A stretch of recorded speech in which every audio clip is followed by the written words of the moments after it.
AUTOTILES. Don't run away yet. I know what you're thinking. What and how do AUTOTILES? Are they magic? Scientific anomaly? Keter class SCP? Yes to all of these and more. They're bad. They're evil. But after this video, you'll be able to wield unimaginable power as a creator of AUTOTILES. Good morning, everybody, and welcome back to the channel. I am AmalgamAsh, and I want to teach you how to make AUTOTILES. AUTOTILES exist in a few different RPG making engines, but for illustrative purposes, I will be using RPGMAKER MV to demonstrate their function. AUTOTILES are tiles collected into a tile set that are drawn on your map scene like any other tile. You simply choose which tile you'd like to draw with and begin mapping. However, unlike normal or flat tiles, AUTOTILES have a very useful feature in that they change dynamically as you are drawing to illustrate diverse visual elements of your map without requiring you to change your tile multiple times. RPG engines facilitate this by looking at the relative adjacent position of tiles of the same type before drawing each new tile, making it feel more like you have a brush rather than a stamp. But how can we actually make our own AUTOTILES? In RPGMAKER MV, don't they just show up as single tiles with everything else? RPGMAKER MV, among other engines that use the AUTOTILE tool, looks at specific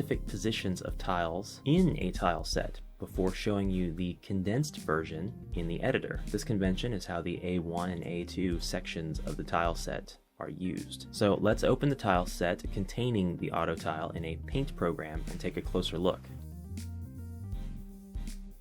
So, does this look familiar? This is probably the #1 reason why making AUTOTILES is something of a mystery to some developers. Those curious enough to look at the assets in depth are used to working with tiles that have set dimensions, and in this case, for RPGMAKER MV, tiles are squares that are 48 pixels wide by 48 pixels tall. So this looks like a set of 6 tiles, arranged in 3 rows of 2.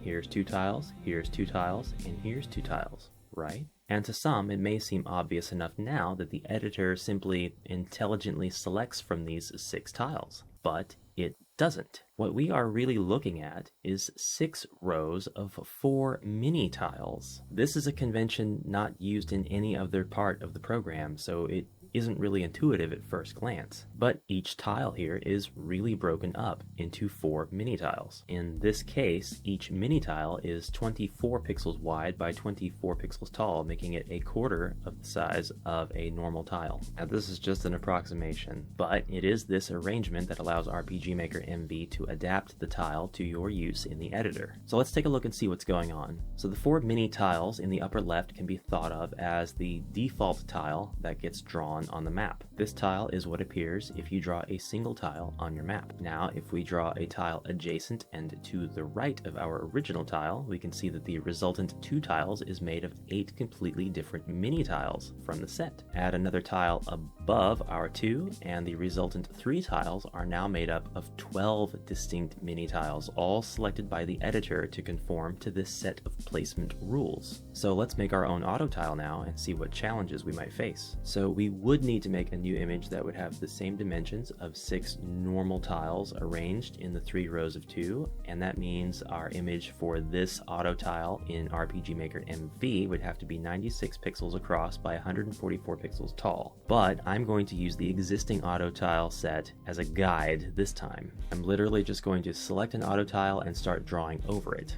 Do keep in mind, we're not making 6 new tiles, we are making 24 mini tiles with the work that we're going to be doing. But relax, as long as we use our guide, this first AUTOTILE will be no problem at all. So I think I'd like to make a black abyss. So I'm just going to grab some black on my brush and paint on the tile. And remember, you don't have to match the guide exactly. The most important thing is that the AUTOTILE matches with itself once we begin drawing. And that will be more clear as I go ahead and import this into RPGMAKER and start drawing a map with it. But I don't want to be bleeding into the tile below because I don't want to affect that AUTOTILE. Just gotta color in the lines. There we go. Just about got it. So here's my RPG map, and I've laid down some grass, and now I would like to draw this abyss auto tile, and here's what it looks like. So as you can see, I've got some shaping up to do, a few adjustments in the paint program. I went for a solid color for this because once you start adding texture for something like water or sand or lava, that will be more work and time on your part to get everything looking good once the tiles are drawn. I mean, think about it. All of this texture has been carefully placed down so that